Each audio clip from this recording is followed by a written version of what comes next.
Sentence हम पढ़ रहे हैं पर बेस्ड ऑन पर्पस हमने यानी यहाँ पे हम सीख चुके हैं based on purpose 5 types assertive, interrogative, imperative, exclamatory और ऑप्टेटिव हमने पढ़ा है। अब हम आगे शुरू करेंगे based on structure. Types of sentence की मैं बात कर रहा हूँ बेस्ड ऑन स्ट्रक्चर। इसको शुरू करने से पहले मैं आपको यानी थोड़ा सा सेंटेंस के बारे में बताऊंगा। थोड़ा सा हम वीडियो को यानी अपनी क्लास को दूसरे टॉपिक पर लेकर के जा रहे हैं जिसका नाम है यानी जिसको हम पार्ट्स ऑफ सेंटेंस ही बोलते हैं। पार्ट्स ऑफ सेंटेंस हम बोल सकते हैं क्योंकि वो वाक्य के ही भाग है। तो उनके बारे में आप पहले सीखेंगे, उसके बाद में आपको ये अच्छे से समझ में आ जाएगा। तो मैं बात कर रहा हूँ फ्रेज, क्लॉज और सेंटेंस। यानी इनके बीच में हम कंपैरिजन से सीखेंगे, कंपैरिजन करेंगे जिससे हमें यानी इनकी डेफिनेशन भी मिल जाएगी, एग्जांपल भी मिल जाएंगे और फिर आपको जो बेस्ड ऑन स्ट्रक्चर है वो आसानी से अच्छे तरीके से समझ में आ जाएगा। क्लॉज उसके अंदर हम पढ़ने वाले हैं जो बेस्ड ऑन स्ट्रक्चर हमारे सेंटेंसेस है। सबसे पहले यानी 4 बातें हैं जो इनके लिए इनको डिफाइन करने के लिए जरूरी है, उनको मैं लिखूंगा, उसकी बेस पे ही हम आगे बढ़ेंगे। फर्स्ट है क्या होना चाहिए एक फ्रेज, क्लॉज और सेंटेंस होने के लिए, यानी क्या वो ग्रुप ऑफ वर्ड्स है, ग्रुप ऑफ वर्ड्स। क्या वो सेकंड है यहाँ पे ग्रामेटिकल ऑर्डर में है, ग्रामेटिकल यानी करेक्ट ग्रामेटिकल ऑर्डर में वो है या नहीं है, ग्रामेटिकल ऑर्डर। थर्ड मैं लिखूंगा सब्जेक्ट और वर्ब, क्या उसके पास सब्जेक्ट और प्लस वर्ब का कॉम्बिनेशन है। और फोर्थ मैं लिखूंगा कंप्लीट सेंस, यानी क्या वो कंप्लीट सेंस दे रहे हैं या नहीं दे रहे हैं। कंप्लीट सेंस यानी कंप्लीट मीनिंग हम बोल सकते हैं। तो यहां से ये टेबल मैंने बनाया है जिससे फ्रेज क्लॉज को समझने के लिए इससे आसान तरीका और नहीं हो सकता है। बड़ी क्लास के जो बच्चे होते हैं वो भी यानी कंफ्यूज हो जाते हैं फ्रेज और क्लॉज के अंदर। तो यहाँ पे ग्रुप ऑफ वर्ड्स मैं टिक करूंगा राइट या फिर मैं क्रॉस से टिक करूंगा जिसमें यानी नहीं होते हैं। फ्रेज ग्रुप ऑफ वर्ड्स सभी को पता होगा, ग्रुप ऑफ वर्ड्स होते हैं। क्लॉज ग्रुप ऑफ वर्ड्स होते हैं, सेंटेंस भी ग्रुप ऑफ वर्ड्स होते हैं। ग्रामेटिकल ऑर्डर में फ्रेज होते हैं, क्लॉज भी होते हैं और सेंटेंस भी होते हैं। सब्जेक्ट और वर्ब की बात करें तो फ्रेज के अंदर सब्जेक्ट और वर्ब नहीं होते हैं, क्लॉज के अंदर सब्जेक्ट और वर्ब होते हैं। इसके अलावा सेंटेंस की हम बात करें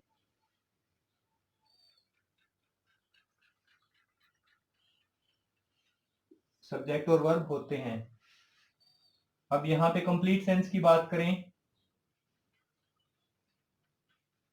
तो फ्रेज हमें कभी भी कंप्लीट सेंस नहीं देगा, क्लॉज कंप्लीट सेंस दे भी सकता है और नहीं भी दे सकता है, दोनों बातें इसमें।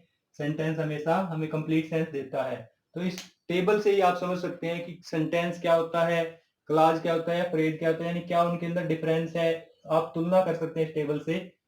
एक बार फिर से आप देख लीजिएगा, फ्रेज ग्रुप ऑफ वर्ड होता है, क्लॉज भी होता है और सेंटेंस भी होता है। ग्रामेटिकल ऑर्डर में भी तीनों होते हैं। सब्जेक्ट वर्ब जो कॉम्बिनेशन होता है वो फ्रेज के अंदर नहीं होता है, क्लॉज के अंदर मिलेगा आपको और सेंटेंस के अंदर भी मिलेगा। लेकिन कंप्लीट सेंस की बात करें तो फ्रेज कभी नहीं देता है कंप्लीट सेंस। क्लोज की बात करें तो ये दे भी सकता है और नहीं भी दे सकता है। यानी यहाँ पे 2 तरह के क्लोज होते हैं जिनके बारे में हम पढ़ेंगे। मेन क्लॉज जिसको हम प्रिंसिपल क्लॉज या इंडिपेंडेंट क्लॉज भी बोलते हैं, और दूसरा होता है सबऑर्डिनेट क्लॉज या जिसको हम डिपेंडेंट क्लॉज बोलते हैं। यानी जो इंडिपेंडेंट होता है उसके वो हमें कंप्लीट सेंस देता है, जो डिपेंडेंट होता है वो हमें कंप्लीट सेंस नहीं देता है।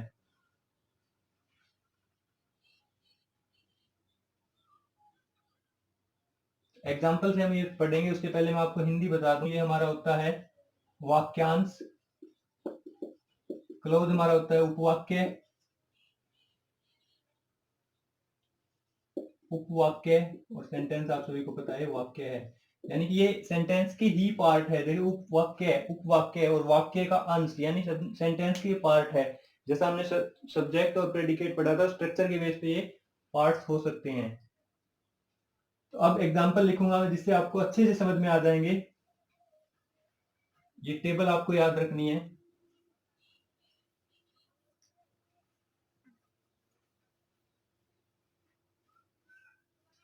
एक ही एग्जाम्पल लिखूंगा मैं।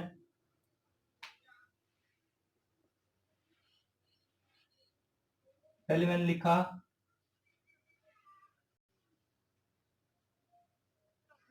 इन the east,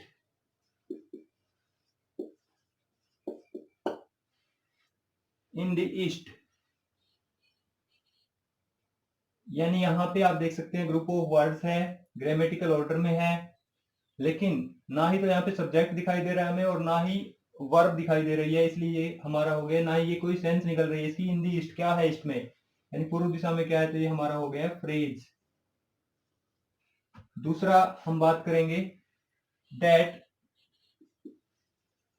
the sun rises in the east, यानी यहां से इस सेंटेंस को हम जोड़ देंगे that the sun rises in the east. अब आप देख सकते हैं कि सूर्य पूर्व में उदय होता है, कि सूर्य पूर्व में उदय होता है, यानी कि यहां से ये सेंटेंस पूरा हो गया।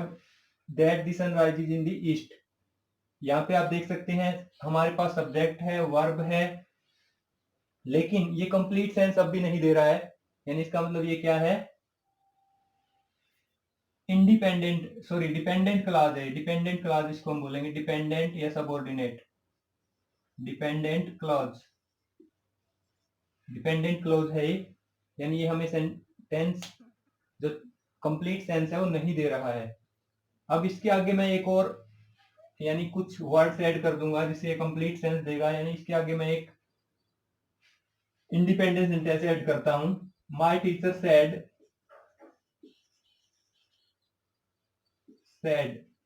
That the sun rises in the east. अब ये यानी हमारे पास जो इतना है माय टीचर सेड, ये that the sun rises in the east, ये हमारे पास हो गया है independent clause. The sun rises in the east ये इंडिपेंडेंट है, और माय टीचर सेड इंडिपेंडेंट हम इसको बोल सकते हैं।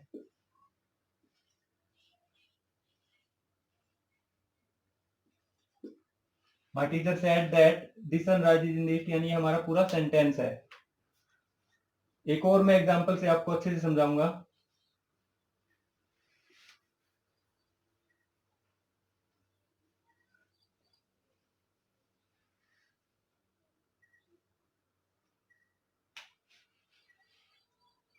सबसे पहले मैं लिखता हूं टू दी मार्केट, यानी यहाँ पे ना ही तो सब्जेक्ट है और ना ही वर्ब है, तो ये हमारा हो गया है फ्रेज। इसके आगे मैं लिख रहा हूं when I was going to the market. अब ये हमारा हो गया जब मैं बाजार गया, जब मैं बाजार जा रहा था, यानी यहाँ पे भी हमें कंप्लीट सेंस नहीं मिल रही है, तो ये हमारा होगा डिपेंडेंट, डिपेंडेंट क्लोज। इसके बाद मैं लिख देता हूं when I was going to the market I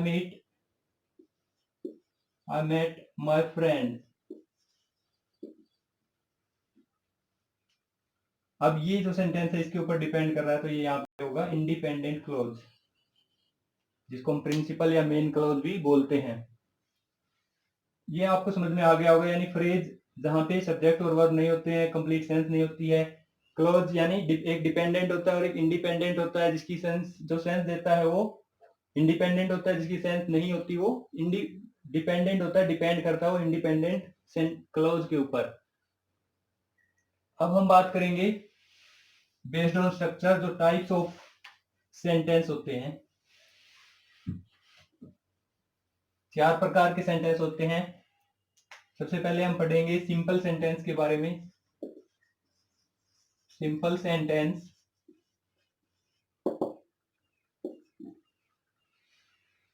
simple sentence की डेफिनेशन आप लिख सकते हैं, it consist of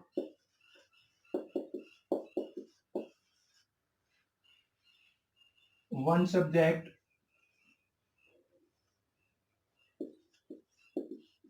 and one predicate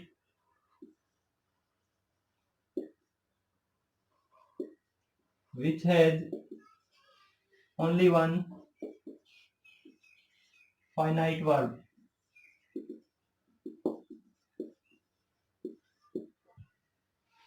In other words, ये हम बोल सकते हैं कि it has only one independent clause, यानी इसके अंदर एक इंडिपेंडेंट क्लॉज होता है। सिंपल सेंटेंस में इंडिपेंडेंट क्लॉज हम बोल सकते हैं, independent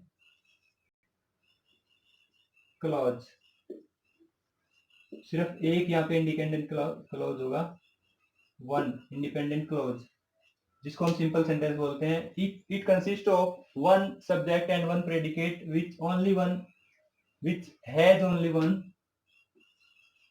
finite verb. Finite verb आप समझते होंगे, जो 10th और +2 क्लास के बच्चे हैं वो जरूर समझते होंगे। Finite and non finite. Finite verbs that which change their form according to number and tense of a subject, यानी जो सब्जेक्ट का नंबर है प्लूरल या सिंगुलर उसके अकॉर्डिंग और टेंस के अकॉर्डिंग अपना फॉर्म चेंज कर लेती है, उनको हम बोलते हैं finite verb.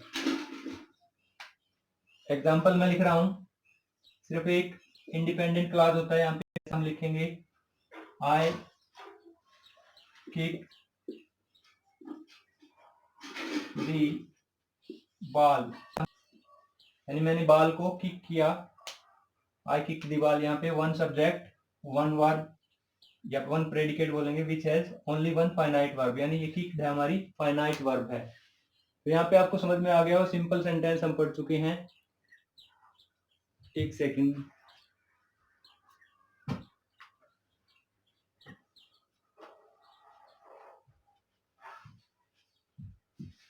I have to water, drink water।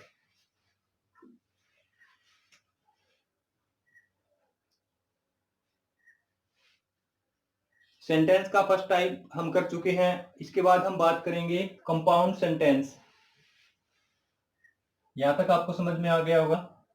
Next हम बात करने जा रहे हैं compound sentence.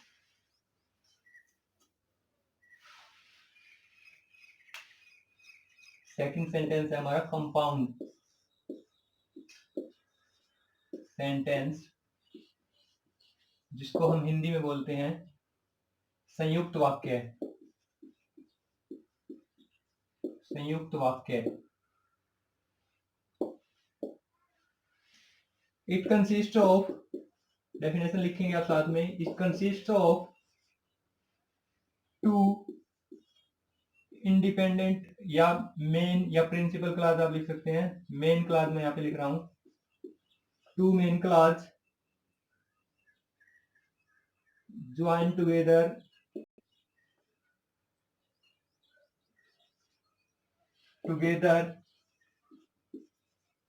by coordinate conjunction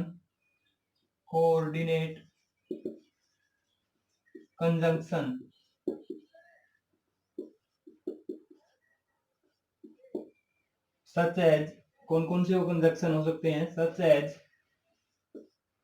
and, but, yet, so, still, or, for, and last therefore etc. आप लिख सकते हैं आगे। And, but, yet, so, still, और, फॉर, देयरफॉर, इन कोऑर्डिनेट कंजक्शन से जो भी हमारा सेंटेंस, यानी जो दो मेन क्लॉज है हमारे, जब भी इनसे जुड़े होते हैं तो उस सेंटेंस को हम बोलेंगे कंपाउंड सेंटेंस, यानी संयुक्त वाक्य। फॉर एग्जांपल, जैसा हमने पहले लिखा था, I kicked the ball, I kicked the ball and it hit Rakesh। I kicked the ball, यानी यहां तक हमने लिखा था फर्स्ट हमारा जो था इंडिपेंडेंट क्लास, मेन क्लास हम बोलते हैं जिसको। अब यहाँ पे हमारा जो दूसरा मेन क्लास है इट हिट, यानी यहाँ पे भी सब्जेक्ट है और वर्ब है, और हिट राकेश, ये हमें सेंस भी दे रहा है, तो दोनों इंडिपेंडेंट क्लास है, या इनको हम प्रिंसिपल और मेन क्लास भी बोल सकते हैं, और जुड़े हुए हैं ये कोऑर्डिनेट कंजंक्शन से। कंजंक्शन बोलते हैं संयोजक, यानी एंड से जुड़े हुए हैं, तो इसका मतलब ये हमारा कंपाउंड सेंटेंस है। इसके बाद थर्ड टाइप की हम बात करेंगे। दूसरी बार आप देख सकते हैं, it consist of two main clause यानी दो मेन क्लास होते हैं, इंडिपेंडेंट क्लास होते हैं जो जुड़े होते हैं कोऑर्डिनेट कंजक्शन से। कोऑर्डिनेट कंजक्शन कौन कौन से हो सकते हैं? And, but, yet, so, still और फॉर, देयरफॉर। एग्जांपल है I kick the ball and it hit Rakesh, यानी मैंने बॉल को किक किया जिससे, यानी जो राकेश से जाकर के टकराई, जिसने राकेश को हिट किया। तो हमने दो सेंटेंस को इंडिपेंडेंट क्लोज को एंड से हमने यहाँ पे ज्वाइन किया है। इसके बाद थर्ड हम सेंटेंस की बात करेंगे, complex sentence.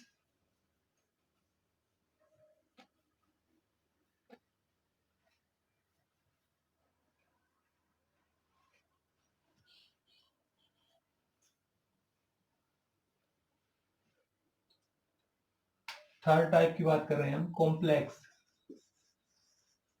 Sentence. Complex sentence होते हैं जटिल या मिश्रित वाक्य, हम जिनको बोलते हैं मिश्रित वाक्य। इट कंसिस्ट ऑफ, डेफिनेशन लिखेंगे पहले, कंसिस्ट ऑफ वन और मोर देन वन भी हो सकते हैं यहाँ पे, मेन क्लॉज एंड वन और मोर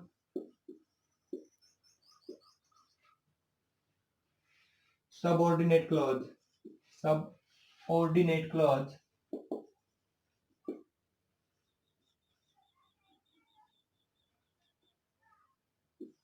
one or more subordinate clause such as, sorry यहाँ पे हम नहीं लिखेंगे सबऑर्डिनेट क्लॉज, यानी यहाँ पे एक तो मेन क्लॉज होता है, जरूर होता है एक, तो एक से ज्यादा भी हो सकते हैं, और एक या उससे ज्यादा सबऑर्डिनेट क्लॉज भी होते हैं जो हमेशा जुड़े होते हैं सबऑर्डिनेट कंजक्शन से।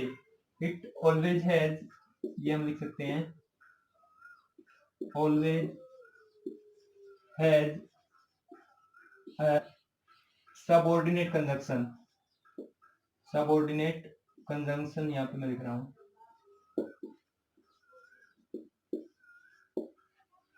सबऑर्डिनेट कंजंक्शन कौन कौन से होते हैं, ये ब्रैकेट में मैं लिख रहा हूं, सिंस, बिफोर, आफ्टर,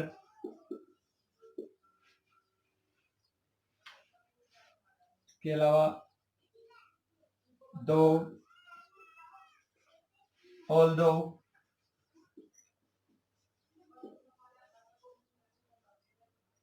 इसके अलावा हमारे पास हो सकते हैं रिलेटिव प्रोनाउन और एडवर्ब, जो कौन कौन से हैं, who, which, when,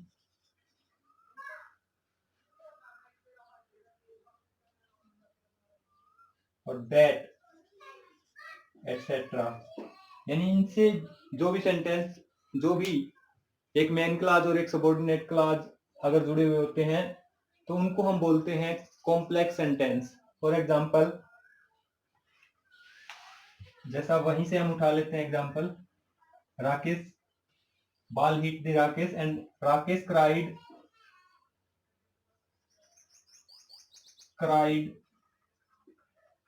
because the ball hit him।